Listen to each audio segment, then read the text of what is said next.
Hi guys, welcome back to our channel. Super happy to see everyone here. Guys, for today's episode, I'm so excited because we have a Fendi True unboxing. Yay! So this has arrived a couple of days ago and I'm just so excited to unbox and see what's inside, how this bag looks like in person. So guys, if you want to unbox with me and see the content of this box, please stay tuned.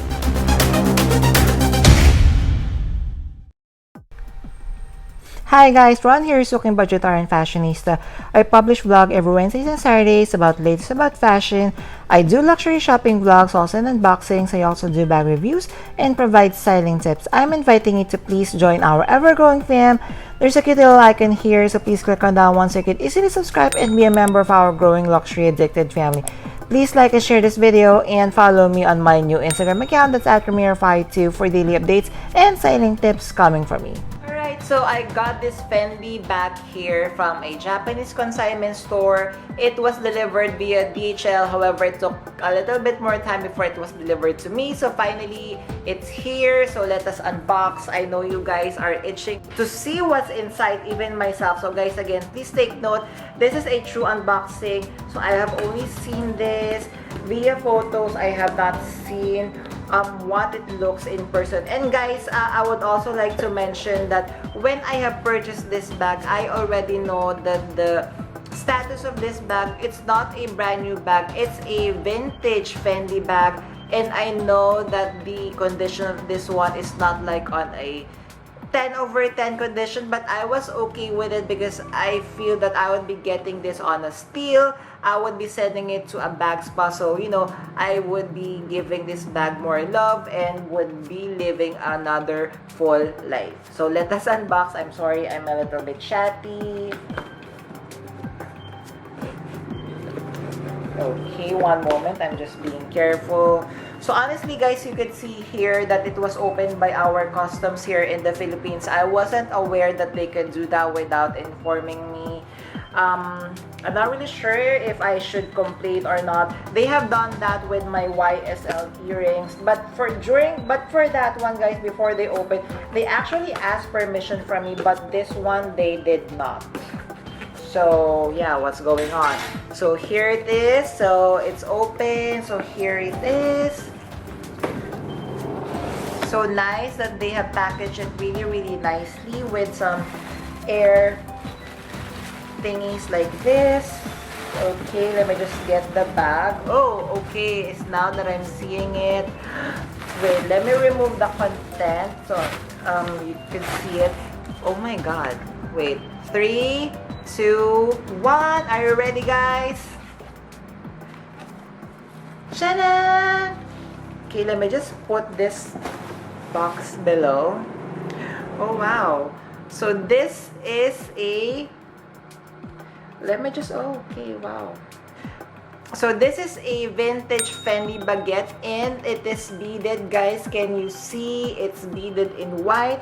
Let me just take a look. So this is the first time that I'm holding this. So my first impression, it has some heft. It has, you know, a little bit of weight to it. So as I could see, it's because of the beads. Wow. Okay.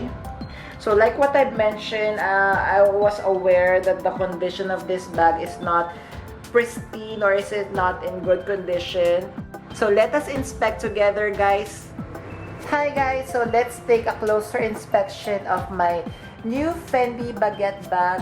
So OMG guys, so honestly guys, my first impression, I was so surprised with this bag because honestly in photos, I feel that she was so much more yellowish, that she was more beat up. I was thinking in photos that her condition, to be honest with you guys, is around 5/10.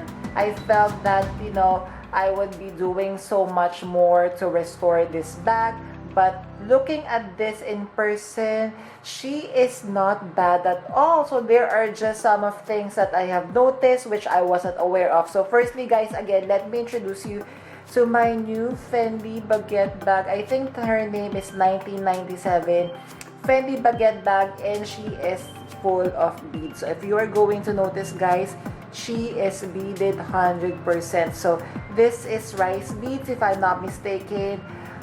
Like what I mentioned earlier, she has a little bit of heft. She is a little bit weighty, which I super love, which I could immediately tell that this bag is 100% authentic because no one could actually fake this kind of style. So now let's take a look at the front of the bag. So if you're going to notice, so it comes of course with genuine leather strips here. So like this one, this is genuine leather. The FF logo, so I'm not really sure if this is also covered in genuine leather. So in the front, so there are just some things I need to restore. So like for example, this one, it's a little bit falling off. I could stitch that very easily. And then here there are some yellowing on this part of the beads, but honestly guys, I don't care. It doesn't really bother me that much. Then here is the side. So for the strap that it comes with, so this is smooth leather. Sorry guys, it's not focusing, so let me just fix this. So for the handles, this is genuine leather. So it has, I think, how many, that's 2 holes, so you could adjust it. So 1 2 3, so it's in the middle setting.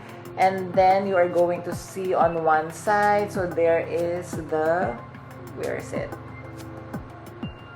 there, the Fendi engraving on this side, and definitely the Fendi engraving should be on the other side, which is correct.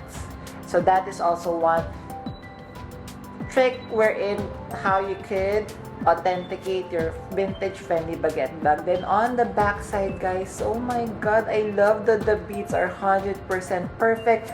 So there are just spots here, like for example this one, there's a little bit of discoloration here, and then there's a little bit of discoloration over there.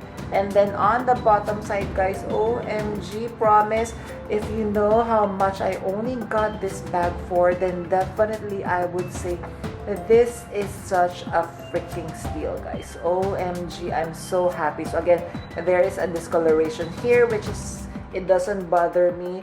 I feel that I could actually walk inside our Fendi boutique here carrying this bag and I would not be ashamed of her. On the contrary, if I would be carrying this, I would be carrying it so proud because she is vintage and she is very rare. So let us open the bag. So as you are going to see, so here there is a Fendi engraving here, and as you are going to see, the shape of this magnetic clasp here, it's square, and you are also going to notice that this is also square. So that is also one sign that your Fendi bag is an authentic one. So here you are going to see that there are also discoloration, but again, it's on the inside part. If it closes, it doesn't show, so it doesn't bother me that much. This is 100% genuine leather over here. And let us open, one moment. Here is the inside. So on the inside, you are going to see that there is the made in Italy. Yay! And another telltale sign that this is an authentic Fendi baguette bag is it has the authenticity number for vintage baguette. And guys, I could really tell like how it was constructed. Even the lining here, it is a fabric lining. So again, it is just one huge compartment here. Then there's a zippered compartment here. It comes with leather straps, leather here, and of course the buckles for the handle. Then like what I mentioned, the construction, even the material for the lining, there is weight to it, which makes the bag really look so elegant. Wow guys, honestly, I'm so happy. Honestly guys, I was thinking when I got this one and I paid for it, I was double guessing myself. Like I was saying to myself, did I waste, money on this one? But now holding it, I am now a proud owner of my very first Fendi baguette. So let's take a closer look of this very beautiful bag. OMG guys, isn't she beautiful? So let's compare her to my different bags for size comparison. So if I'm not mistaken, the length of this one at the base of the bag is 26 centimeters. It's comparable to a Chanel medium flat bag. So let me just get, here is my Chanel medium. So if you're going to see, so you would know guys that definitely, so they're of the same size. Can you see? Almost the same size. So definitely you know that you could fit so much more in this FENDI Baguettes. So of course, sideways, this is thicker compared to the FENDI Baguettes.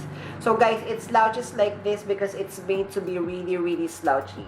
So there, so let me get one more. So another comparison is of course with my micro FENDI Baguette bag. Here she is. So here is a comparison. OMG guys, she is so cute. So definitely I would be doing mud shots later and I would be attaching her. So like for example, it's a, oh my god, sorry. For example, she is attached in, OMG guys, look.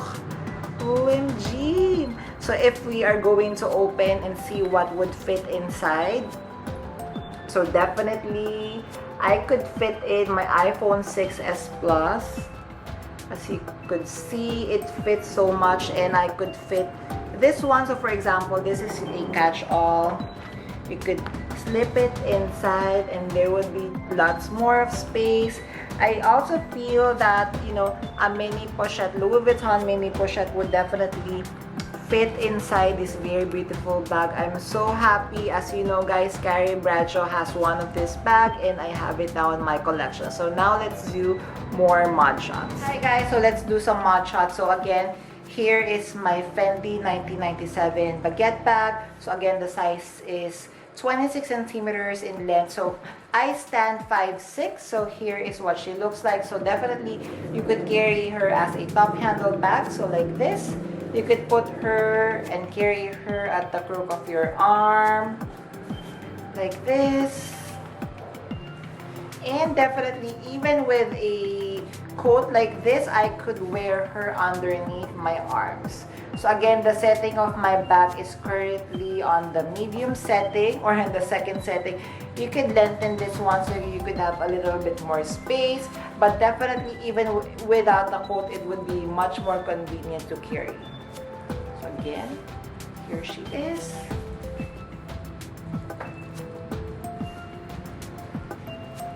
Guys, now I have attached my micro Fendi Baguette. So one of the main reasons why I really wanted to have a 26 size Fendi Baguette, so that my micro Fendi Baguette would now have a mommy like this. So I have attached her to the strap. So now whenever you are carrying her, it would look like this. Again, carry her at the crook of your arms. Sometimes it would go here at the side, which I don't mind. So that whenever you're walking, it would show this one and then the other side this. But sometimes it could be like this. What do you think guys of my new Fendi Baguette baby? There, how did you enjoy our episode for today guys? Honestly, me, on a personal note, I super enjoyed our unboxing because yeah, I wasn't really expecting that this Fendi Baguette, that it would exceed my expectation, because like what I mentioned, I thought that she would be a 5/10, but definitely she is not. She needs love, definitely, but I'm so happy that now I have a new Fendi Baguette on my collection. What do you think guys of my new bag?